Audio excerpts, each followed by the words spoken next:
दोस्तों, जो लोग सीटेट का तैयारी कर रहे हैं या फिर जिन लोग का सीटेट का एग्जाम होने वाला है, तो उनके लिए आज का वीडियो बहुत ही ज़्यादा इंपॉर्टेंट होने वाला है, क्योंकि आज हम कंप्लीट करने वाले हैं संपूर्ण बाल विकास, संपूर्ण सीडीपी।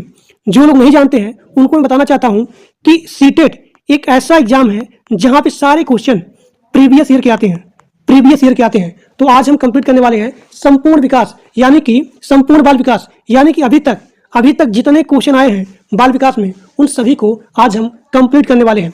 और मैं आपको गारंटी देता हूं, जो लोग मेरा पूरा बाल विकास का क्लास देखेंगे तो एक सिंगल क्वेश्चन क्लास से बाहर नहीं आएगा। मैं आप लोग के लिए मात्र 99 रुपया में पूरा का पूरा बाल विकास दूंगा, पूरा का पूरा सीडीपी का नोट्स, पूरा का पूरा बाल विकास का नोट्स और पूरा का पूरा संपूर्ण हिंदी का नोट्स, पूरा का पूरा टैग वर्ड।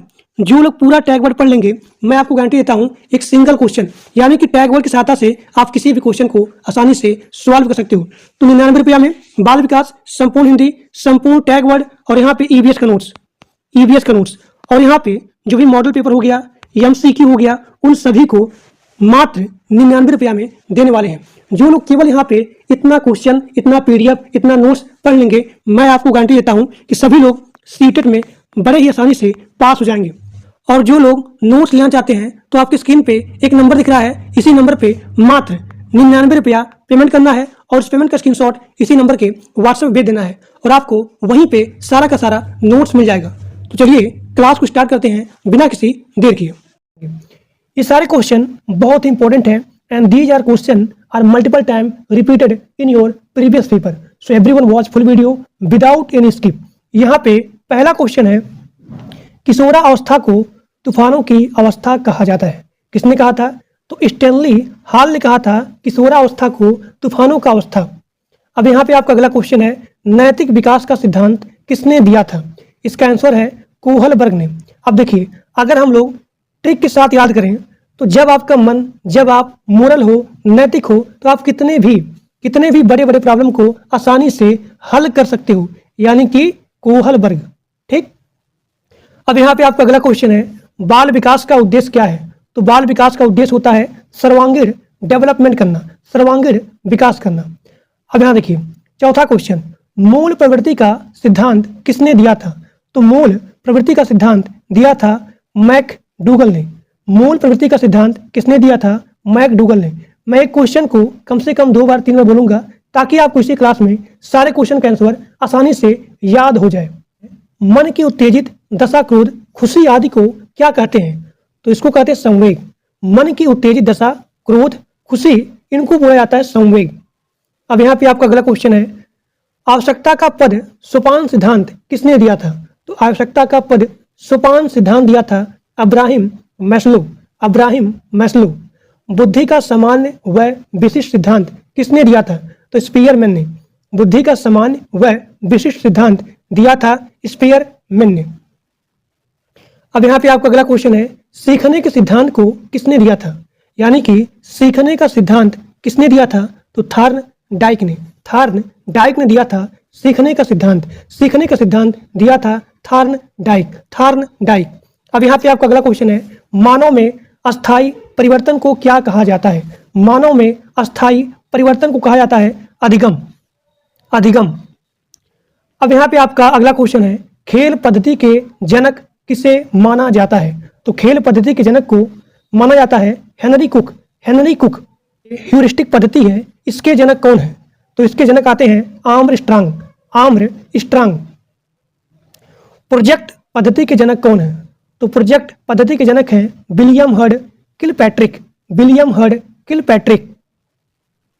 वह कौन सी विधि होती है जिसमें सबसे पहले उदाहरण बताया जाता है, उसके बाद नियम बताया जाता है? उसे बोलते हैं आगमन विधि में सबसे पहले आप बताएंगे उदाहरण, उसके बाद आप नियम को बताते हैं।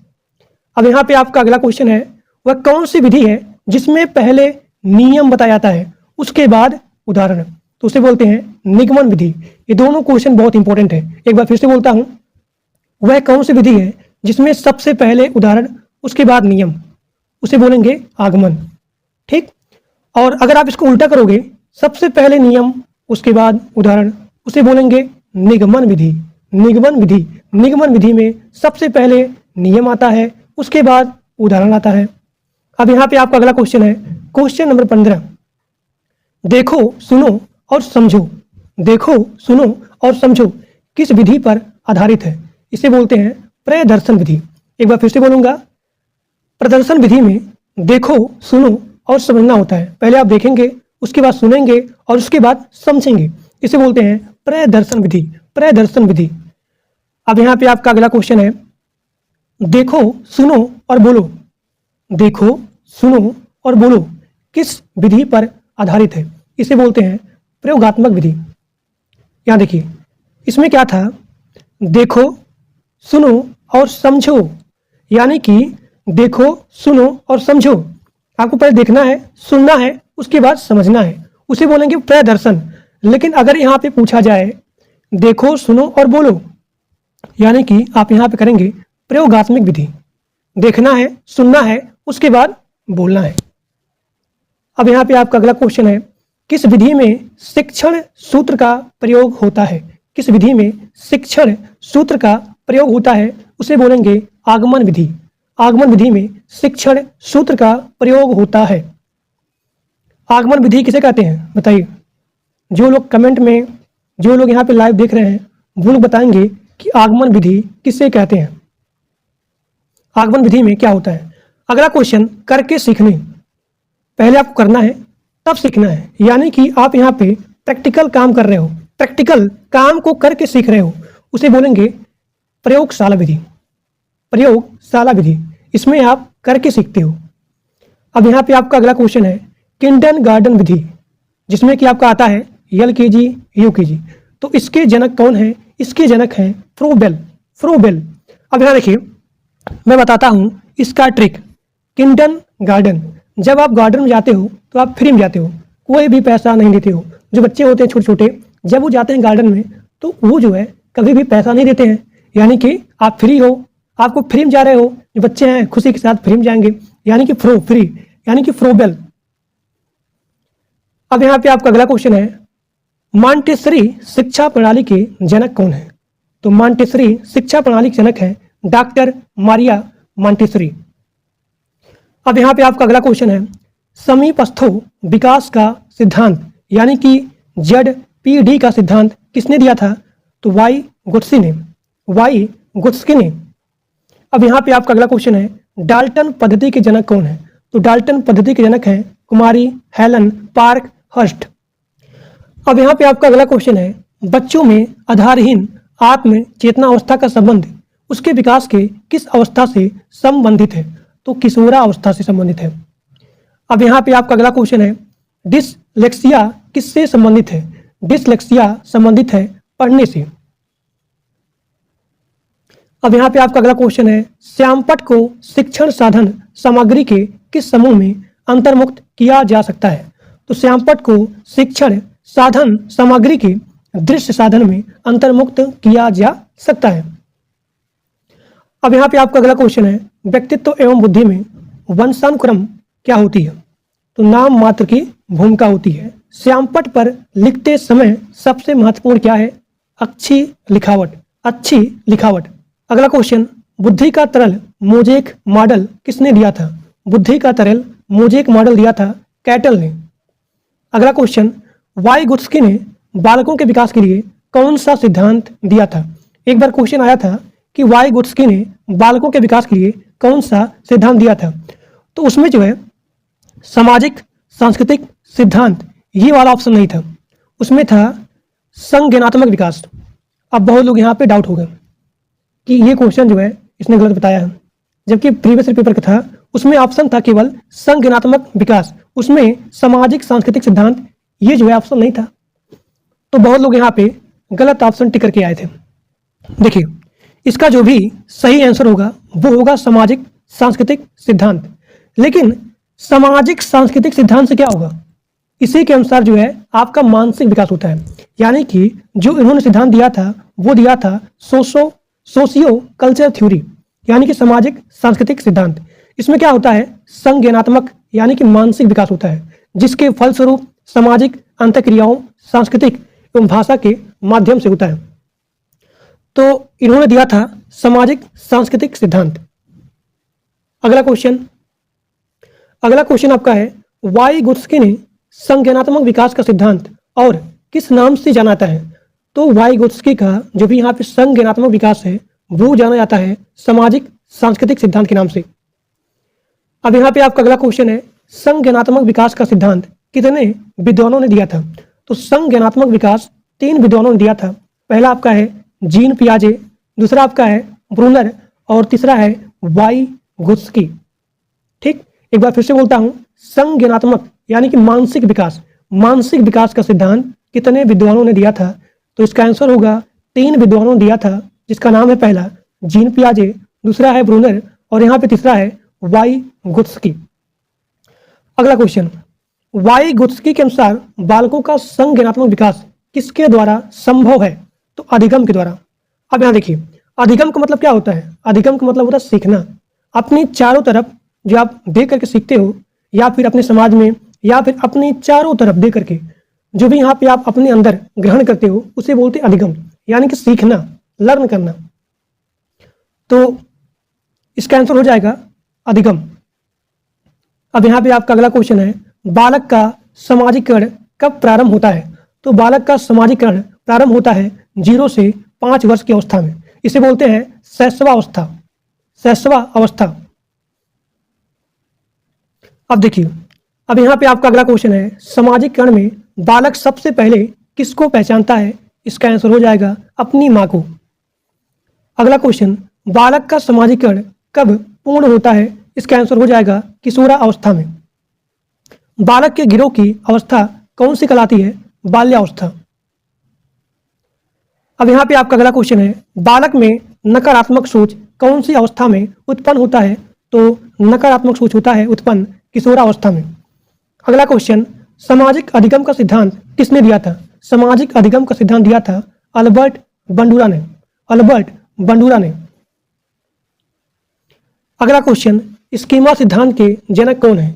स्कीमा सिद्धांत के जनक हैं जीन पियाजे। कोलहर किस संप्रदाय के समर्थक थे? तो कोलहर जो है संज्ञानवादी संप्रदाय के समर्थक थे। मनुष्य एक सामाजिक प्राणी है, यह किसने कहा था? तो अरस्तु ने कहा था। अरस्तु ने कहा था कि मनुष्य एक सामाजिक प्राणी है। अब यहाँ पे आपका अगला क्वेश्चन है जो कि बहुत ही ज़्यादा इंपॉर्टेंट है। जीन पियाजे ने संज्ञानात्मक विकास को ध्यान में रखते हुए बालक की कितनी अवस्थाएं बताई हैं? तो 4 अवस्थाएं बताई हैं। कभी कभी एग्जाम में आता है इसका क्रम। तो सबसे पहले होगा संवेदिक पेशी अवस्था, उसके बाद पूर्व संक्रियात्मक अवस्था, उसके बाद मूर्त संक्रियात्मक अवस्था और उसके बाद होता है अमूर्त। तो सबसे पहले आपको यहाँ पर लिखना है क्रम से, सबसे पहले संवेदिक पेशी अवस्था, उसके बाद पूर्व संक्रियात्मक, उसके बाद मूर्त, उसके बाद अमूर्त।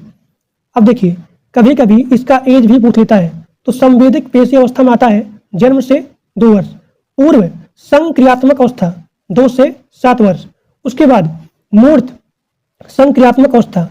अब अगर आपको यहाँ पे याद करना है मूर्त यानी कि हम जिएंगे साथ साथ और हम मरेंगे साथ साथ, तो यानी कि आप यहाँ पे मूर्त को मरने से लीजिए कि हम साथ साथ मरेंगे, यानी कि आपको यहाँ पे सबसे पहले जो एज यहाँ पे स्टार्ट होगा, जो भी यहाँ पे वर्ष स्टार्ट होगा वो होगा 7 से। हम साथ साथ जिएंगे साथ साथ मरेंगे। कौन? हम मतलब 1 और यहाँ पे 2, यानी कि हम दोनों साथ साथ जिएंगे और साथ साथ मरेंगे, यानी कि आपका यहाँ ट्रिक बैठ जाएगा। मूर्त संक्रियात्मक अवस्था में सबसे पहले स्टार्ट होगा 7 से 12 वर्ष। अब देखिए, उसके बाद आता है अमूर्त यानी कि 12 से 15 वर्ष। अब यहाँ पे आपका अगला क्वेश्चन है, बालक में चिंतन का प्रारंभ किस अवस्था में होता है? किस अवस्था में प्रारंभ होता है? तो 2 से 7 वर्ष में, 2 से 7 वर्ष में। अगला क्वेश्चन, जीन पियाजे के अनुसार समायोजन की अवस्था किसे कहा जाता है? तो जीन पियाजे के अनुसार समायोजन की अवस्था बोलते हैं संवेदी गत्यात्मक अवस्था। ये ठीक। अब यहाँ पे आपका अगला क्वेश्चन है, जीन पियाजे के अनुसार विकास की किस अवस्था को मुख्य परिवर्तन बिंदु कहा जाता है? इसका आंसर होगा ठोस संक्रियात्मक अवस्था। एक बार फिर से बोलता हूँ, जीन पियाजे के अनुसार विकास की किस अवस्था को मुख्य परिवर्तन बिंदु कहा जाता है? तो ठोस संक्रियात्मक अवस्था। अगला क्वेश्चन, गिलफोर्ड ने सृजनशील प्रक्रिया के कितने चरण बताए हैं? गिलफोर्ड ने सृजनशील प्रक्रिया के कितने चरण बताए हैं? तो 5 चरण बताए हैं। सबसे पहले आपका है संज्ञान, स्मृति, अपसारी चिंतन, अभिसारी चिंतन, उसके बाद मूल्यांकन। एक बार फिर से देखिए, गिलफोर्ड ने सृजनशील प्रक्रिया के 5 चरण बताए हैं। सबसे पहले आपका है संज्ञान, स्मृति, अपसारी, अभिसारी, उसके बाद मूल्यांकन। अगला क्वेश्चन, वह कौन सी अवस्था है जब बच्चा तार्किक रूप से वस्तुओं व घटनाओं के विषय में चिंतन प्रारंभ करता है? उसे बोलते हैं मूर्त संक्रियात्मक अवस्था, जिसकी यहाँ पे टाइम होता है 7 से लेकर के 11 वर्ष। अब यहाँ पे आपका अगला क्वेश्चन है, वह कौन सी जगह है जहां बच्चे के संज्ञानात्मक विकास को सबसे बेहतर तरीके से परिभाषित किया जा सकता है? वो है विद्यालय एवं कक्षा में। अब यहाँ पे आपका अगला क्वेश्चन है, बच्चे दुनिया के बारे में अपनी समझ का सृजन करते हैं, इसका श्रेय किस विद्वान को जाता है? इसका आंसर होगा जीन पियाजे को। जीन पियाजे को। स्ट्रिंग ने कहा था शिशु अपने एवं अपने संसार के बारे में अधिकांश बातें खेल के माध्यम से सीखता है। स्ट्रिंग जी ने कहा था विकास कभी न समाप्त होने वाली प्रक्रिया है। यह विचार किस सिद्धांत से संबंधित है? इसका आंसर होगा निरंतरता के सिद्धांत से संबंधित है। अब देखिए, निरंतरता का मतलब होता है कॉन्टिन्यूअस, यानी कि जो कभी भी समाप्त ना हो, उसे बोलते हैं निरंतरता। अब यहाँ पे आपका अगला क्वेश्चन है, बच्चे के बौद्धिक विकास की 4 विशिष्ट अवस्थाओं की पहचान किस विद्वान द्वारा की गई है? इसका आंसर है जीन पियाजे। अगला क्वेश्चन, बच्चों के बौद्धिक विकास की 4 विशिष्ट अवस्थाओं की पहचान किस विद्वान द्वारा की गई है? जीन पियाजे के द्वारा। पर्यटन विधि के जनक कौन है? पेस्टोलॉजी। खोज विधि के जनक कौन है? Arm strong. इसे बोलते हैं, खोज विधि का अलग अलग नाम भी है, ह्यूरिस्टिक विधि या फिर अन्वेषण विधि। तो अगर पूछा जाए आपके एग्जाम में ह्यूरिस्टिक विधि या फिर अन्वेषण विधि के जनक कौन है, तो वो है आर्म स्ट्रॉन्ग।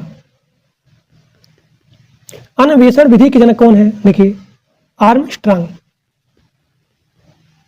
पढ़ाने की सबसे अच्छी कौन सी विधि होती है? तो पढ़ाने की सबसे अच्छी प्रोजेक्ट विधि होती है। परियोजना विधि के जनक कौन है? किलपैट्रिक। परियोजना विधि के जनक हैं किलपैट्रिक। सूक्ष्म शिक्षण के जनक कौन होते हैं? अब देखिए, ये है हिंदी शब्द। अगर पूछा जाए इसका अंग्रेजी शब्द कि माइक्रो टीचिंग के जनक कौन है, तो इसका आंसर हो जाएगा D.W. एलन। D.W. एलन। इकाई उपागम के जनक कौन है? तो मॉरिसन। इकाई उपागम के जनक है मॉरिसन। मॉरिसन। जन्म के समय बालक में कितनी हड्डियां होती हैं? 270। स्वयं की भावना तथा संवेगों को नियंत्रित करने से संबंधित बुद्धि को क्या कहा जाता है? भाषाई बुद्धि। भाषाई बुद्धि। बिना साइमन परीक्षण द्वारा किसका मापन किया जा सकता है? उसका आंसर होगा सामान्य बुद्धि का। बिना साइमन परीक्षण द्वारा किसका मापन किया जा सकता है? उसका आंसर होगा सामान्य बुद्धि का। अब यहाँ पे आपका अगला क्वेश्चन है, मानसिक आयु के प्रत्यय का सर्वप्रथम प्रयोग किस विद्वान द्वारा किया गया? इसका आंसर होगा बीने साइमन। बीने साइमन। एक बार फिर से बोलता हूँ, मानसिक आयु के प्रत्यय का सर्वप्रथम प्रयोग किस विद्वान ने किया था? तो बीने साइमन। जिस भी बच्चे का IQ लेवल 140 से अधिक है, उसे हम रखेंगे प्रतिभाशाली श्रेणी में। अगला क्वेश्चन, सृजनशीलता मौलिक परिणामों को अभिव्यक्त करने की मानसिक क्रिया है। यह कथन किसका है? तो क्रो एंड क्रो का। क्रो एंड क्रो का। एक बार फिर से बोलता हूँ, सृजनशीलता मौलिक परिणामों को अभिव्यक्त करने की मानसिक प्रक्रिया है। यह कथन है क्रो एंड क्रो का। लिखावट से संबंधित लिखने की योग्यता में कमी किसका एक लक्षण है? तो डिसग्राफिया का। डिसग्राफिया का। एक बार फिर से बोलता हूँ, लिखावट से संबंधित लिखने की योग्यता, अगर यहाँ पूछा जाए लिखने की योग्यता, तो उसे बोलेंगे डिसग्राफिया। अगर पूछा जाए शब्दों के अक्षरों में क्रम को पढ़ने में कठिनाइयों का अनुभव करना, या फिर अगर यहाँ पूछा जाए माइंड से रिलेटेड यानी कि स्मृति से रिलेटेड, तो ये आपका आएगा डिसलेक्सिया से। अगर पूछा जाए लिखावट के बारे में, लिखावट में कमी आना यानी कि लिखावट से संबंधित लिखने की योग्यता में कमी आना, तो वो आपका होगा डिसग्राफिया। अगर यहाँ पे पढ़ने में दिक्कत आती है, तो ये आपका हो गया डिसलेक्सिया। तो डिस्थीमिया में गंभीर तनाव की अवस्था होती है। गंभीर तनाव की अवस्था होती है। अगला क्वेश्चन, गणित को समझने की आवश्यकता उसे क्या बोलते हैं? डिसकैलकुलिया। अब यहाँ पे आपका ट्रिक होगा, गणित में आप क्या करते हैं? कैलकुलेट करते हैं, तो आपका यहाँ होगा कैलकुलिया, कैलकुलिया, डिसकैलकुलिया, डिसकैलकुलिया। डिसकैलकुलिया में क्या होता है? गणित को समझने में यहाँ भी प्रॉब्लम होती है, तो उसे बोलते हैं डिसकैलकुलिया। डिसग्राफिया में क्या होता है? डिसग्राफिया में मैंने आपको बताया, इसमें लिखने में प्रॉब्लम आती है। ठीक। डिसलेक्सिया किससे संबंधित है? तो पठन विकार से, यानी कि पढ़ने में प्रॉब्लम आती है, उसे बोलते हैं डिसलेक्सिया।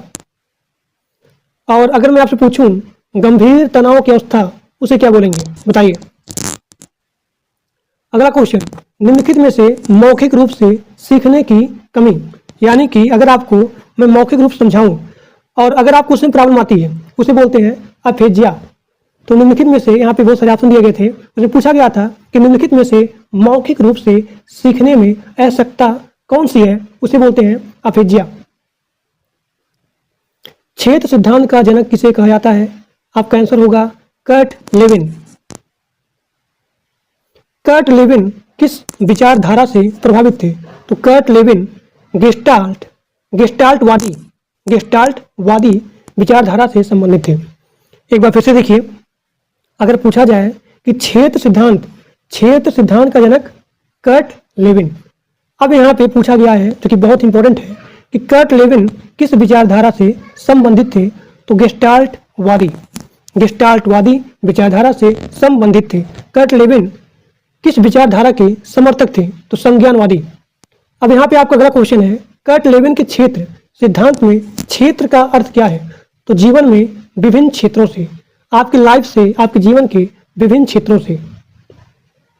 अधिगम का श्रेणी क्रम सिद्धांत किसने दिया था? तो अधिगम यानी कि लर्निंग प्रोसेस, जो भी यहाँ श्रेणी है, इसका क्रम सिद्धांत दिया था रॉबर्ट गेने ने। अगला क्वेश्चन, रॉबर्ट गेने किस विचारधारा के समर्थक थे? तो संज्ञानवादी। अब देखिए, अगला क्वेश्चन है, रॉबर्ट गेने के अनुसार अधिगम का सबसे निम्न स्तर कौन सा है? अब यहाँ पे सभी लोग याद करिए, इसका जो भी क्रम है, सबसे पहला क्रम आता है संकेत, उसके बाद उद्दीपन, उसके बाद श्रृंखला, उसके बाद शाब्दिक, उसके बाद निवेदी, उसके बाद प्रत्यय, उसके बाद अधिनियम या फिर सिद्धांत अधिगम, उसके बाद होता है समस्या समाधान। तो जब आप पूरा सीख जाओगे, इसका ट्रिक होता है क्या? जब आप ये पूरा सीख जाओगे, उसके बाद तभी आप यहाँ सभी समस्याओं को सॉल्व कर सकते हो। तो आपसे यहाँ पे क्वेश्चन पूछा गया था कि रॉबर्ट गेन के अनुसार अधिगम यानी कि सीखने का सबसे निम्न स्तर कौन सा है? तो संकेत अधिगम, यानी कि आप यहाँ पे संकेत के द्वारा सिखाते हो, तो वो आपका होता है संकेत अधिगम।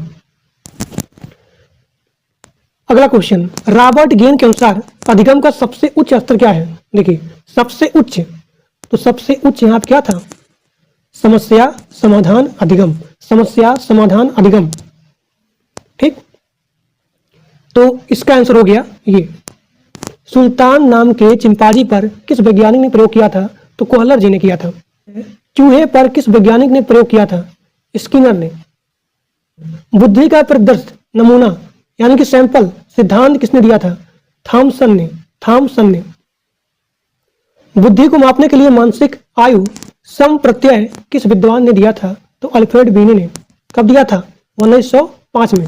एक बार फिर से देखिए, बुद्धि को मापने के लिए मानसिक आयु सम प्रत्यय किस विद्वान दिया था? तो अल्फ्रेड बीने ने दिया था 1905 में। अगला क्वेश्चन, अल्फ्रेड बीने ने बुद्धि को कितने भागों में बांटा है? तो अल्फ्रेड बीने ने बुद्धि को 3 भागों में बांटा है। पहला, इसका आंसर होगा मंद बुद्धि, दूसरा होगा कुशाग्र बुद्धि और तीसरा होगा औसत बुद्धि। तो अल्फ्रेड बीने ने बुद्धि को 3 भागों में बांटा है। पहला आपका होगा मंद बुद्धि, दूसरा आपका होगा कुशाग्र बुद्धि, तीसरा आपका होगा औसत बुद्धि। भाटिया परीक्षण संबंध किससे है? तो भाटिया परीक्षण संबंध है बुद्धि को नापने से।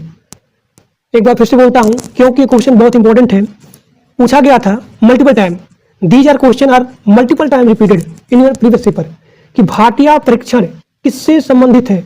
तो भाटिया परीक्षण बुद्धि को नापने से संबंधित है। अब यहाँ पे आपका अगला क्वेश्चन है, वेस्लर परीक्षण का संबंध किससे है? तो वेस्लर परीक्षण का संबंध है बुद्धि को नापने से। अष्टन के सूत्र में संशोधन किसने किया? अष्टन के सूत्र में संशोधन किया था टर्मन ने। एक बार फिर से बोलता हूं, टर्मन जी ने अष्टन के सूत्र में संशोधन करने का काम किया था।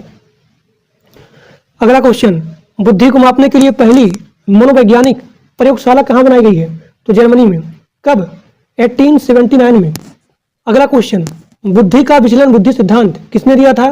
तो वेस्लर महोदय जी ने दिया था 1960 में। अंधों की लिपि के जनक कौन है? तो अंधों की लिपि के जनक हैं लुई ब्रेल। Louis Braille. अगला क्वेश्चन, एलकेजी व यूकेजी, इसका जो है जब यहाँ पद्धति है एलकेजी से यूकेजी, तो इस पद्धति के जनक कौन है? फ्रोबेल। फ्रोबेल। नर्सरी पद्धति के जनक कौन है? तो नर्सरी पद्धति के जनक है मारिया मानकेसरी। भूल एवं प्रयत्न सिद्धांत किसने दिया था? तो थार्न डाइक जी ने दिया था। भूल एवं प्रयत्न सिद्धांत दिया था थार्न डाइक जी ने। अगला क्वेश्चन, अनुकूलित अनुक्रिया या फिर क्लासिकी अनुबंधक सिद्धांत किसने दिया था? तो पाओ लाओ जी ने दिया था। पाओ लाओ।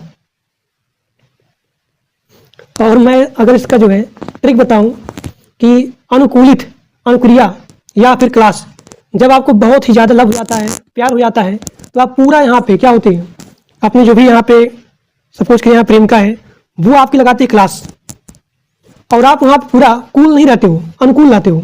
तो अगर यहाँ पूछा जाए कि अनुकूलित अनुक्रिया या फिर क्लास इसकी अनुबंधक सिद्धांत किसने दिया था? तो लाओ यानी कि पाओलाओ। क्रिया प्रसूत अनुबंध सिद्धांत किसने दिया था?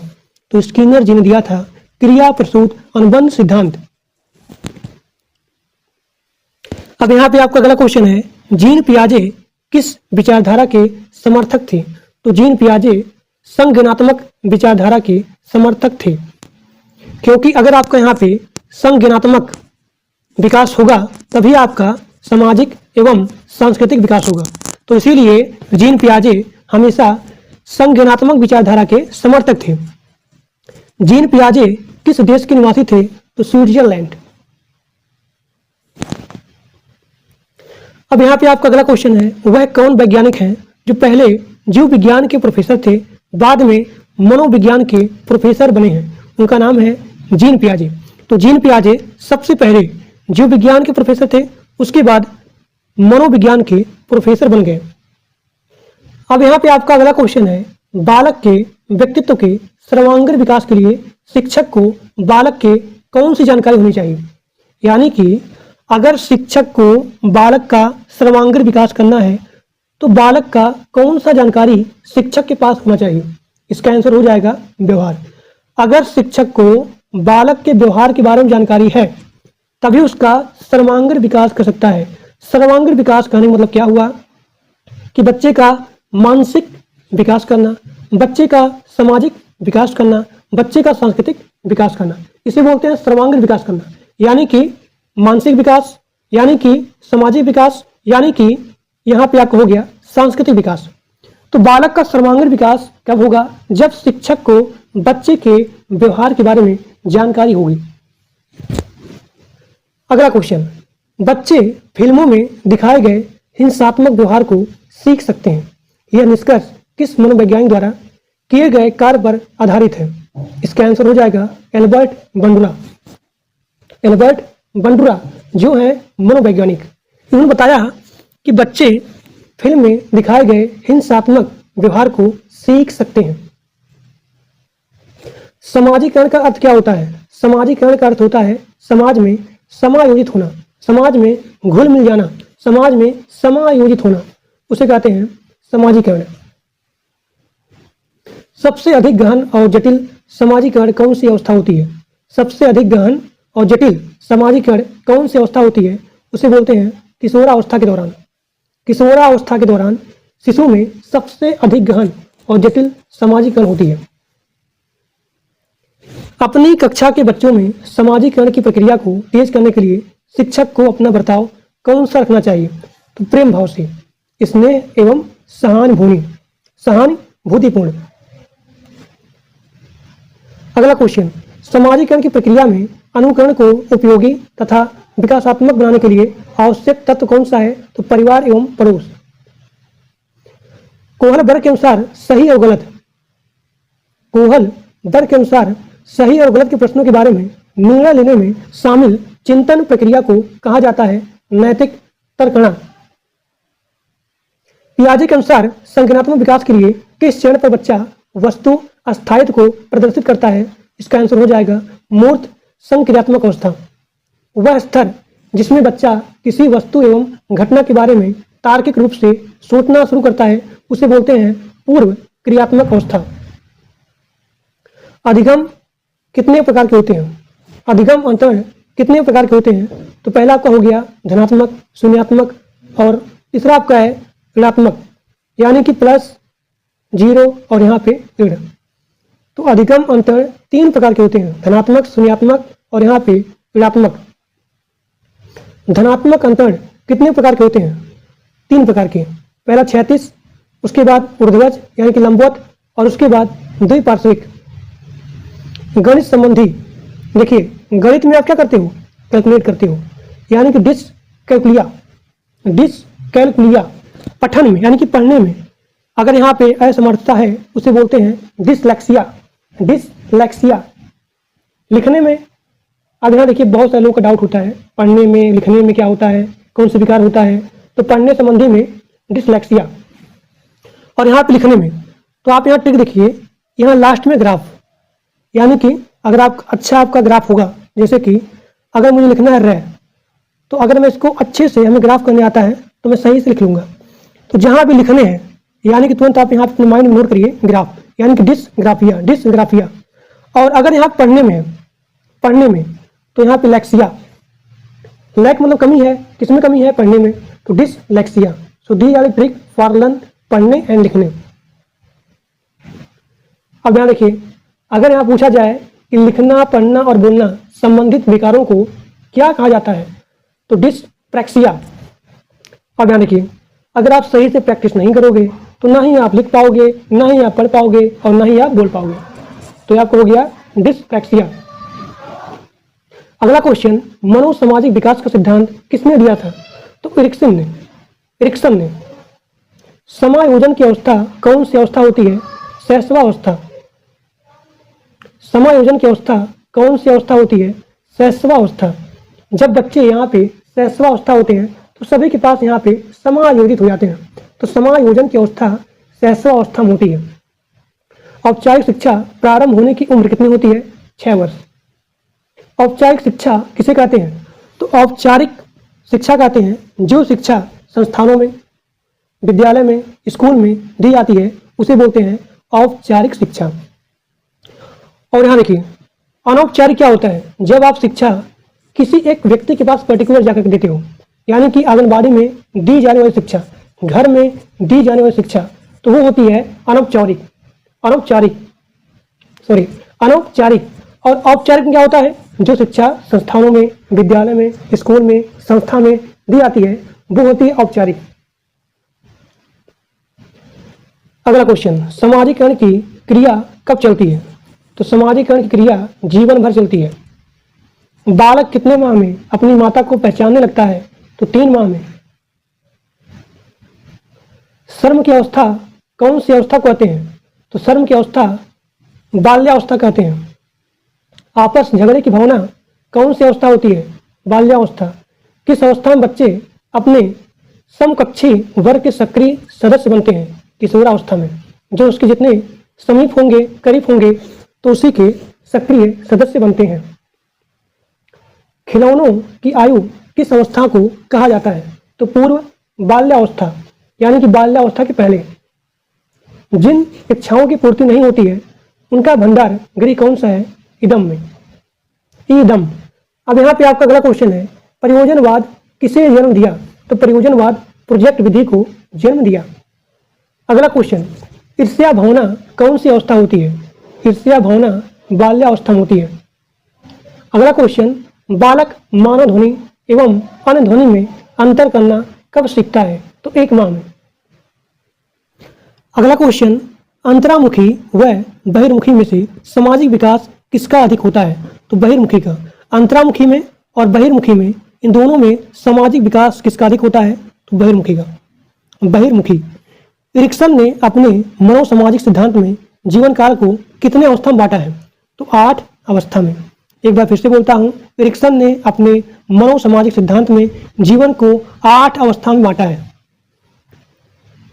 विश्व में पहली बार मनोविज्ञान की प्रयोगशाला किसने और कब और कहां पर स्थापित किया? तो विलियम ने किया था।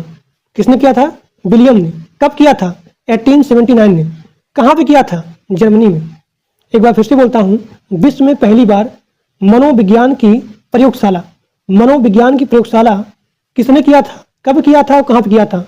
तो विश्व में सबसे पहली बार विलियम बुट ने मनोविज्ञान की प्रयोगशाला किया था जर्मनी में 1879 में। शिक्षा में प्रयोजनवाद की विचारधारा के प्रवर्तक कौन है? तो विलियम जेम्स। बच्चों के लिए सबसे उत्तम शिक्षक वह है जो स्वयं बालक जैसा हो। यह कथन किसका है? तो यह कथन है मेनकेन ने कहा कि बच्चों के लिए सबसे अच्छा शिक्षक वही है जो खुद को एक बालक जैसा मान ले, एक बालक जैसा बन जाए। उसे बोलते हैं अच्छा टीचर, उसे बोलते हैं उत्तम टीचर। तो ये कहा था मेनकन जी ने। सामाजिक समायोजन का कठिन काल किसे कहा जाता है? तो सामाजिक समायोजन का कठिन काल कहा जाता है पूर्व किशोरावस्था को। अगला क्वेश्चन है, छात्रों का विश्वास प्राप्त करने हेतु शिक्षक को उनके साथ कैसा व्यवहार करना चाहिए? तो मित्र जैसा व्यवहार करना चाहिए। प्रतिस्थापन का सिद्धांत किस वैज्ञानिक ने दिया था? तो गुथरी ने दिया था। गुथरी ने प्रतिस्थापन का सिद्धांत दिया था। हिंदुस्तानी बीजगणित क्रिया परीक्षण के प्रतिपादक हैं, उनका नाम है C.H. राइस। आवश्यकता का पद सोपान सिद्धांत किसने दिया था? तो अब्राहम मास्लो ने दिया था। अधिगम का अर्थ क्या होता है? तो अधिगम का अर्थ होता है सीखना, लर्निंग करना। अधिगम से क्या तात्पर्य है? तो मानव व्यवहार में होने वाली अस्थायी परिवर्तन ही अधिगम कहलाती है। यानी कि अपने चारों तरफ से या फिर सीखने से या फिर अपने अंदर ग्रहण करने से आपके अंदर जो परिवर्तन होता है उसे बोलते हैं अधिगम। तो अधिगम का मतलब होता है सीखना, लर्निंग करना। तो मानव व्यवहार में होने वाली अस्थायी परिवर्तन को ही अधिगम कहा जाता है। अधिगम पूर्ण कब होगा? तो मानव व्यवहार में अस्थायी परिवर्तन हो जाए तब यहाँ पे अधिगम पूर्ण हो जाएगा। संज्ञान किसे कहते हैं? किसी ज्ञान को ग्रहण करना ही संज्ञान होता है। किसी ज्ञान को ग्रहण करना ही संज्ञान होता है। व्यवहारवादी मनोविज्ञान के जनक कौन है? तो व्यवहारवादी मनोविज्ञान के जनक हैं वाटसन। आधुनिक मनोविज्ञान के जनक कौन है? तो विलियम जेम्स। आधुनिक मनोविज्ञान के जनक कौन है? William James. अगला क्वेश्चन, मनोविज्ञान में एक होता है मनोविश्लेषण करना, यानी कि पूरे मन को एनालिसिस करना। तो मनोविश्लेषण मनोविज्ञान के जनक कौन है? इसका आंसर होगा सिगमंड फ्रायड। बुद्धि के परिणामों के आधार पर सामान्य संभावना वक्र किसने प्रस्तुत किया था? टर्मन ने। बुद्धि के परिणामों के आधार पर सामान्य संभावना वक्र टर्मन ने प्रस्तुत किया था। अगला क्वेश्चन, प्रगतिशील शिक्षा के जनक कौन है? तो जॉन डेवी। अब यहाँ पे आपका अगला क्वेश्चन है, प्रोजेक्ट विधि के जनक कौन है? इसका आंसर हो जाएगा किलपैट्रिक और John Dewey. So these are the most important and multiple time repeated in your previous paper. तो ये आपका पूरा कंप्लीट हो गया बाल विकास का important and multiple time repeated question that's are very most important. So please everyone maximum share with your friends. और जो लोग मेरे व्हाट्सएप ग्रुप में और टेलीग्राम ग्रुप में नहीं ज्वाइन हो, सभी लोग जाकर के ग्रुप को ज्वाइन कर लीजिए। तो आज के लिए बस इतना ही। Thank you.